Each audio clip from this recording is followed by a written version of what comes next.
সকাল আমার প্রিয় বন্ধুরা। আসানসোল থেকে আমি অর্পিতা, তোমাদের অর্পিতা আবার একটা নতুন ভিডিও নিয়ে হাজির হয়ে গেছি। কুয়াশার আচ্ছন্ন সকাল দিয়ে আজকের ভিডিওটা শুরু করে দিলাম। সাথে আমার বাগানের সুন্দর সুন্দর ফুলগুলো হাওয়ায় কেমন দোলা খাচ্ছিল।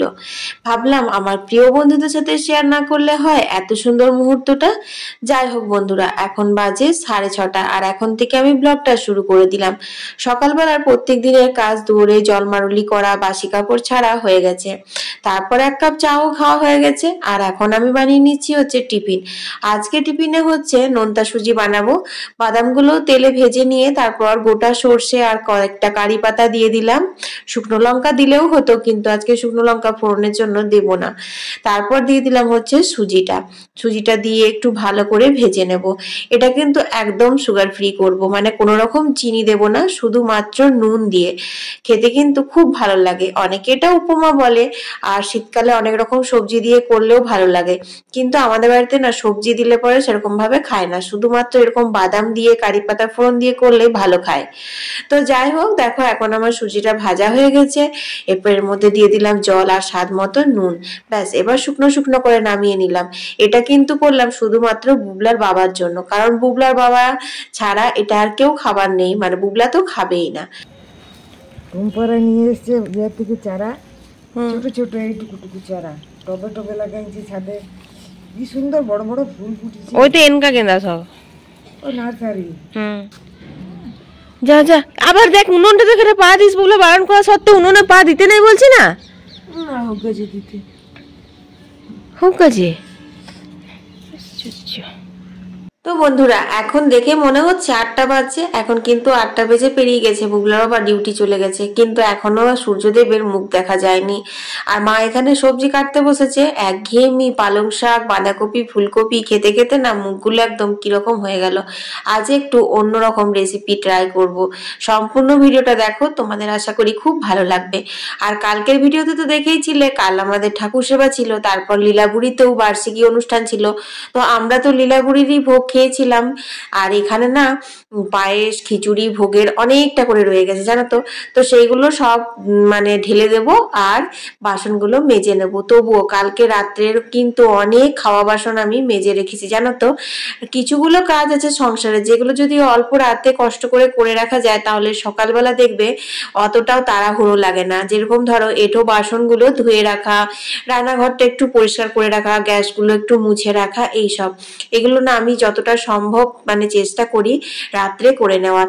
তো খাওয়া বাসন অনেকগুলো হয়েছিল কালকে রাত্রে, সেগুলো সব মেজে রেখেছিলাম। শুধুমাত্র ভোগের এই খিচুড়ি আর পায়েসের হাঁড়িটাই ছিল, কারণ মানে কালকে আর ওটা ধুইনি, হয়ে গেছিল অনেকটাই। তো বললাম থাক, সকালবেলাতে কিরকম কি হবে না হবে, কাউকে যদি দিতে হয় দিয়ে দেবো, বাকি তারপর ধুয়ে নেবো।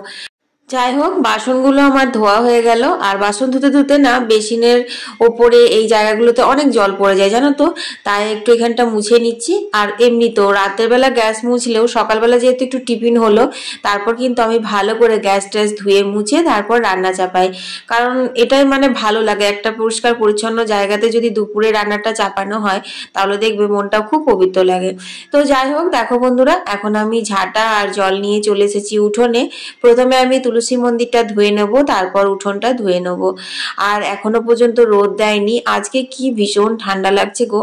আসানসোলে কিন্তু খুব ঠান্ডা পড়েছে। তোমরা কে কোথা থেকে দেখছো বন্ধুরা কমেন্টে জানিও, তোমাদের ওখানে কেমন ঠান্ডা পড়েছে। আর এই ঠান্ডার মধ্যে না সকাল থেকে শুধু জলের কাজ আর জলের কাজ। আসলে কি বলতো, আমার ভাগ্যটা এরকমই। আমার যখন কোনো জিনিসের খুব প্রয়োজন থাকে না, সেই জিনিসটা তখন আমার কাছে থাকে না। এই মানে মানুষ বলো বা জিনিসপত্র বলো, একই আর কি। এখন দেখো এই পাল পরবের দিনগুলোতে একটু বাসন কুসনও বেশি হয়, তারপর তোমার একটু কাজ বেশি থাকে। আর এই সময়তে আমাদের কাজের বউ বাপের বাড়ি চলে গেছে, কামাই হয়ে গেল, তাহলে পরে কষ্টটা আমার সেই রয়ে গেল। এরকম নর্মাল ডেতে আমার অতটা অসুবিধে হয় না, জানো তো। তাছাড়া তোমাদের সাথে ব্লগ শেয়ার করার থাকে, তো সে কারণে কাজগুলো করতেও বেশ ভালো লাগে। কিন্তু এই উপোস বার, পুজো পাশা, এইগুলোতে একটু অসুবিধে হয়, আমার একটু কষ্ট হয়। কারণ সোমবার এমনি আমি উপোস করেছিলাম, সেই রোববার থেকে, তোমরা তো আমার ভিডিও দেখছো, রোববার থেকে পৌষ পার্বণ শুরু হয়েছে। তো সেই রোববার থেকে একই রকম ভাবে চলছে, মানে খাওয়া নেই নাওয়া নেই, এত মানে কাজ কাজ আর কাজ। তো সেই কারণে আজকে আর ভালো লাগছে না। তারপর আবার ঠাকুর সেবা গেল তারই সাথে একদিন, এই আর কি।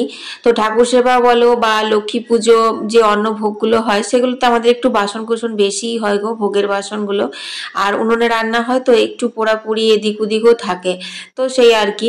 তো যাই হোক, কাল থেকে আমি অনেক বাসন মাজছি। কালকের ভিডিওতে তোমরা দেখেছো আমি লীলাগুড়ি থেকে খেয়ে এসে কতগুলো বাসন ধুয়েছিলাম। তারপর রাত্রে আমি আর শেয়ার করিনি, রাতেও কিছুগুলো বাসন ধুয়েছিলাম, আবার সকালে কিছুগুলো বাসন ধুলাম। মানে বাসন মেজে মেজে অবস্থা একদম পুরো খারাপ। যাই হোক, বাসন মাজার গল্প করতে করতে দেখো আমার উঠোন ধোয়া আর কাপড় কাচা দুটোই কিন্তু হয়ে গেল। চলো এবার দেখি রান্নাঘরে মা কি কি সবজি কাটলো। তো এখানে ওলকপি মটরশুঁটি কাটা হয়েছে, আর হয়েছে এখানে বড় বড় করে আলু টমেটো আর এঁচোড়। এটাই হচ্ছে আর আজকের স্পেশাল রান্না। আজকে নিরামিষ করে এঁচোড়ের ডালনা করব, কারণ একঘেয়েমি ফুলকপি বাঁধাকপি পালং শাক আর ভালো লাগছে না। আর এখানে দেখো কেটে রেখেছে হচ্ছে বিমস, এগুলো ঝাল দেওয়া করব। এই বিমসটা কিন্তু আমার ভাই এনেছিল আমার বাপের বাড়ি, টাটকা তাজা বিমস একদম। তো দেখো এখন আমি এঁচোড়গুলো সেদ্ধ হতে দিয়ে দিই।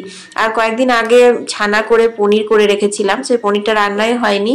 তো সেই পনিরটা দিয়ে ওলকপি দিয়ে আজকে খুব ভালো করে তরকারি করব। সকালেই বললাম ওলকপি দিয়ে ছানা দিয়ে করবো, বুগলা বাবু যে দূর কেমন হবে, কিন্তু খেতে খুব ভালো হবে।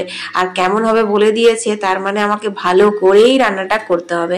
যাই হোক বন্ধুরা, এই হলুদ জলে এঁচোড় যদি কেটে চুবিয়ে রাখা হয় তাহলে কিন্তু এর আঠাটা চলে যায় আর কালো হয় না, কষা লাগে না। সেই জন্য আমি হলুদ জলে ভিজিয়ে রেখেছিলাম। তারপর দেখো এখানে দিয়ে দিলাম হচ্ছে স্বাদ মতো নুন আর অল্প একটু হলুদ আর অল্প একটু জল। তো যে হলুদ জলে ভেজানো থাকে সেই জলটা কিন্তু দিয়ে সেদ্ধ করতে নেই, ওটা কিন্তু ফেলে দেবো। তো যাই হোক, এটা এখন সেদ্ধ হোক। আর এইদিকে আমি ওলকপিও সেদ্ধ করে নামিয়ে নিয়েছি, আর এখানে ভাতটা বসিয়ে দিচ্ছি। এই দুটো হতে হতে আমি ঘরের বাকি কাজগুলো করে নেবো গা, আর তারপর স্নান করে নেবো। কারণ সত্যি কথা বলতে কি, তোমরা তো জানোই যে ঘরের কাজের সাথে সাথে কিন্তু আমাকে রান্নাটাও সময় মতো কমপ্লিট করতে হয়। তো যাই হোক, এগুলো এখন হোক, চলো বাকি কাজগুলো সেরে নিই। ঠাকুরঘর রান্নাঘর আর ভাড়ার ঘরটা তো আমি আগেই যেরকমটা প্রত্যেক দিন ঝাড় দেওয়া মোছা করি সকালেই করে নিয়েছিলাম। আর এখন দেখো আমি আমার এই রুমটাও মুছে নিলাম, আর এদিকে বারান্দাগুলো মুছে নিচ্ছি। আসলে অনেকগুলো ঘর তোমাদের তো জানোই, তো একটা একটা করে মুছতে মুছতে বেশ অনেকটাই সময় লাগে। এখনো পর্যন্ত তো ওপর ওঠাই হয়নি, এক ফাঁকে গিয়ে ওপরের ঘরগুলো বিছানা তুলে ঝাড় দিয়ে আসতে হবে। সকাল সকাল কিন্তু ঘরের বিছানা তুলে দেওয়াটা খুব জরুরি, কিন্তু ওই যে বললাম এটা ওটা টুকটাক করতে করতে কিন্তু আমার ওপর উঠতে মানে আমি ভুলে যাই আর কি, যে হ্যাঁ ওপরেও কিছু মানে বিছানা পড়ে আছে বা ঝাড় দিতে হবে এইরকম আর কি। আসলে অভ্যেসের কাছে গোড়া। সকালবেলা একটা সময় ছিল জানো তো, যে আমার মানে প্রত্যেক দিন সকালে চাটা খেয়ে আমি ওপরে যেতাম, আমি একটু যোগা করতাম, তারপর ওপর গুছিয়ে নেমে আসতাম। আর সেই সময়টাতে আমার এখন বছর 2-3 থেকে অভ্যেস হয়ে গেছে ইউটিউব খুলে বা ফেসবুক খুলে বসে থাকা। হ্যাঁ গো, সেই সকালবেলাতে বসে বসে ইউটিউবে ফেসবুকে ভিডিও আপলোড করা, তোমাদের কমেন্টের উত্তর দেওয়া, কমেন্ট চেক করা, এইসব করতে করতে একটা সকাল আমার একদমই চলে যায়। মানে একদম কি বলবো, কোনো কোনো দিন তো বুগলার বাবার টিফিনটা আমি 8টার সময় তাড়াতাড়ি করে করতে লাগি, হড়বড় হড়বড় করে দিই। যাই হোক, এখন আমি স্নান করে নিলাম। আর মাথায় আজকে স্নান করিনি, কারণ আজকে চুলে ভালো করে তেল দিলাম। 4-5 দিন ধরে না চুলটা শ্যাম্পু ছিল, আর শ্যাম্পু চুলে তোমাদের অর্পিতা একদম থাকতে পারে না, তোমরা তো জানোই। তো দেখো এরপর আমি রান্নাঘরে চলে এলাম। এখানে আমি বিমস ঝাল দেওয়াটা বসিয়ে দিয়েছি। এটা হচ্ছে তেল 5 ফোড়নের ওপর বিমস দিয়ে দিলাম, কাঁচা লঙ্কা আর একটা ফোড়নে শুকনো লঙ্কা দিয়েছিলাম গন্ধর জন্য, তারপর স্বাদ মতো নুন হলুদ। এরপর ঢাকা দিয়ে দেবো, ভাজা ভাজা হবে যতক্ষণ, ততক্ষণে আমাকে কালো সর্ষে বেটে নিতে হবে, অল্প একটু কালো সর্ষে লাগবে। তো আমি এখানেই ছোট শিলটাতে বেটে নিচ্ছি, কারণ খুব তাড়াতাড়ি বলছি না, অনেকটা দেরি হয়ে গেছে, 11টা বেজে গেছে, কলের জল চলে এসেছে, তো কলের জলও নিতে হবে। এদিকে আমার এখনো নিজের জল খাবার খাওয়া হয়নি, ওই সকাল থেকে সারতে সারতে মানে টুকটাক টুকটাক করে দেরি হয়ে যায়।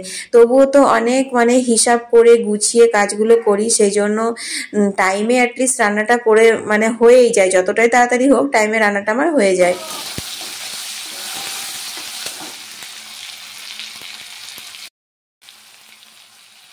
সর্ষের তেলে নুন হলুদ দিয়ে টমেটোগুলো ভেজে অল্প একটু জিরে গুঁড়ো দিলাম। আর এখানে দেখো ছানার বড়াগুলো ভেজে তুলে রেখেছি। এখানে মটরশুঁটি আর ওলকপিটা হালকা সেদ্ধ করে নিয়েছিলাম, নুন হলুদ দিইনি, এরকমই সেদ্ধ করেছিলাম। নুন হলুদ আমি টমেটোর মধ্যে দিলাম, তারপর এটা কষতে দিয়ে এদিকে দেখছি কলের জল চলে এসেছে। তো চলো জলটা এখন নিয়ে নিগা। আর বললামই না এত শীত শীত করছে, সকাল থেকে তোমরা তো দেখলে অনেক জলের কাজ হলো। আর তারপর আমার কলের জল নিতে খুব শীত করছে জানো তো, মানে পায়ে জামাতে যদি লাগছে না জলগুলো তো ছ্যাক ছ্যাক করে লাগছে। আর আমাদের পাইপটা না অনেক ফুটো ফুটো হয়ে গেছে, তো এমন মানে ফ্রি করে জলটা বেরোচ্ছে, মানে গায়ে টায়ে পড়েই যায় জানো প্রত্যেক দিনই। তো সেই কারণে না কলের জল টল নিয়ে আমি অন্য দিন স্নান করি। আজকে ঘরের অনেকগুলো বাসি কাজ করলাম, সেজন্য মনে হলো না একটু স্নানটা সেরে নি, ভালো লাগবে, ফ্রেশ ফিল হবে, এই আর কি।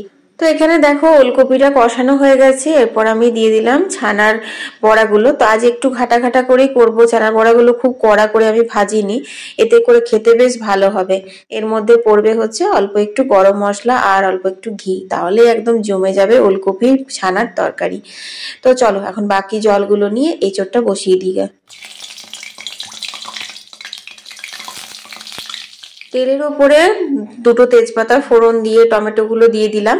আর টমেটোগুলো নুন হলুদ দিয়ে খুব ভালো করে ভেজে নেব। টমেটো যদি তেলে ভালো করে না ভাজা হয় তাহলে কিন্তু শীতের টমেটো একটু টক হয় জানো তো, সবজিটা টক টক লাগে। সেই জন্য না ভালো করে টমেটোটা ভেজে নিতে হবে। আর টমেটো না দিলে কিন্তু নিরামিষ এঁচোড়ের ডালনা ভালোও হয় না।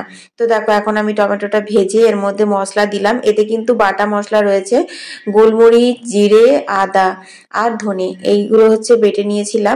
তো মশলাটা এখন ভালো করে কষাতে হবে যতক্ষণ না মশলা থেকে তেল ছেড়ে আসছে। তো দেখো এখানে মশলা আমার কষানো হয়ে গেছে, তেল ছেড়ে এসেছে। এরপর আমি দিয়ে দেবো হচ্ছে সেদ্ধ করে রাখা সেই এঁচোড়টা। তো এখানে এঁচোড় আলু হালকা নুন দিয়ে সেদ্ধ করেছিলাম, আর বাকি নুনটা কিন্তু আমি মশলা কষানোর সময়তে দিলাম, তোমরা তো দেখলে। এরপর দিয়ে দিলাম অল্প একটু গুড়। গুড় দিলে কিন্তু যে কোনো রান্নার না দারুণ স্বাদ হয়, একদম অন্যরকম হয়ে যায়। আর এঁচোড়টা আজকে খেতে এত ভালো হয়েছিল যে তোমাদের বলে বোঝাতে পারবো না। বুবলার বাবা তো দুবার নিয়েছে, বুবলাও দুবার করে নিয়েছে, এত টেস্টি হয়েছিল। শুধুমাত্র আমি জানি যে ঘি গরম মশলা যে তরকারিতে পড়বে তাতে যদি একটু আখের গুড় দেওয়া হয় তাহলে খুব ভালো লাগে, চিনি বাদে। তো যাই হোক, তোমরা যারা একদমই গুড় মিষ্টি কিছুই চলে না তারা গুড়টাকে স্কিপ করে যেতে পারো, তবুও কিন্তু এঁচোড়টা বেশ ভালো হয়েছিল, কারণ অনেকদিন বাদে একটু অন্যরকম খাবার খাওয়া হলো তো সেই জন্য। তো দেখো এখন রান্নাটা মোটামুটি কমপ্লিট। এইটা জলটা কিন্তু টেনে যাবে এক ফুট ফুটলে। আমি এখন দিয়ে দিলাম গরম মশলা আর দিয়ে দিলাম হচ্ছে খাঁটি গাওয়া ঘি। তো এঁচোড়ের নিরামিষ ডালনা রেডি।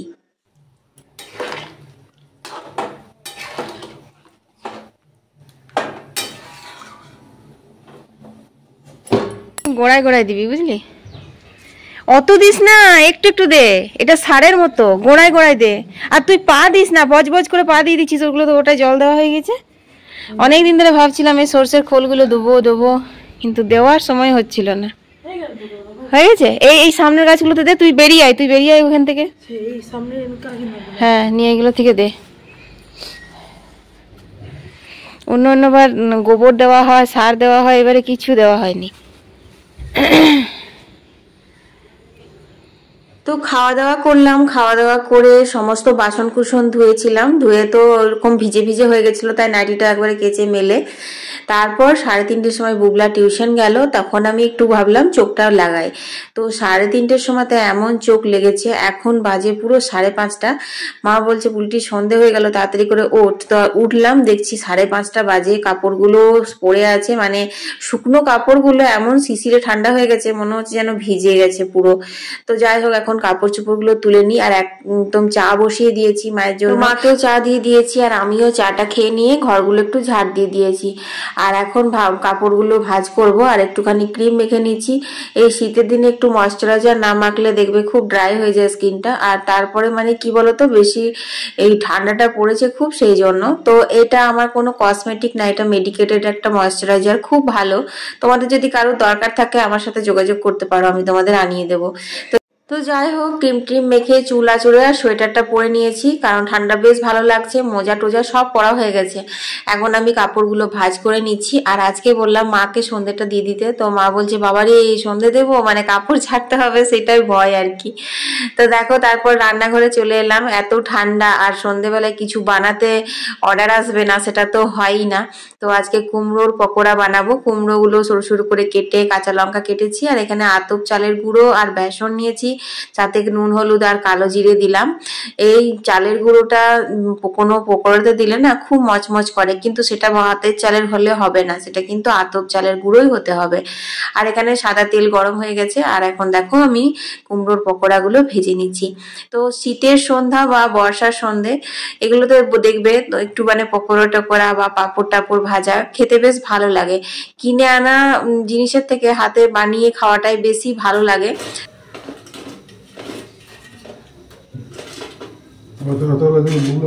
বিছিয়ে এগুলো বুঝলাকে তারপর ভাজছি আরো।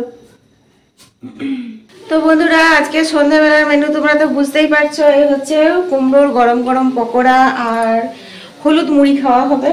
তো বুগলা বাবাকে তো ওই যে আগে একবার চা করে দিলাম, বিস্কুট চা দিয়ে দিয়েছি, কারণ ঠান্ডার মধ্যে এলো তো খুব ঠান্ডা পড়েছে, এত ঠান্ডা পড়েছে যে কি বলবো। মানে আমার মনে হচ্ছে রাতের থেকে দিনে ঠান্ডাটা বেশি লাগছে। এই যে এখন সন্ধ্যে হয়ে গেল, জানলা দরজা সব বন্ধ করে ঘরে ঢুকে গেছি, এখন আর ঠান্ডাটা বুঝতে পারছি না, কিন্তু সারাদিন এত ঠান্ডা লেগেছে যে কি বলবো। আর জলের কাজ। তো যাই হোক চলো এখন এগুলো খেয়ে নিই। আর পনিরের তরকারি তো করাই আছে, ডিম সেদ্ধও করা আছে, করবো হচ্ছে কয়েকটা রুটি। তো আজকের ভিডিওটা আমি এখানেই শেষ করে দিই। সবাই ভালো থেকো, সুস্থ থেকো, আর কালকে আবার দুপুর 2টোর সময় একটা নতুন ভিডিও নিয়ে চলে আসবো। সবাই পাশে থেকো, টাটা।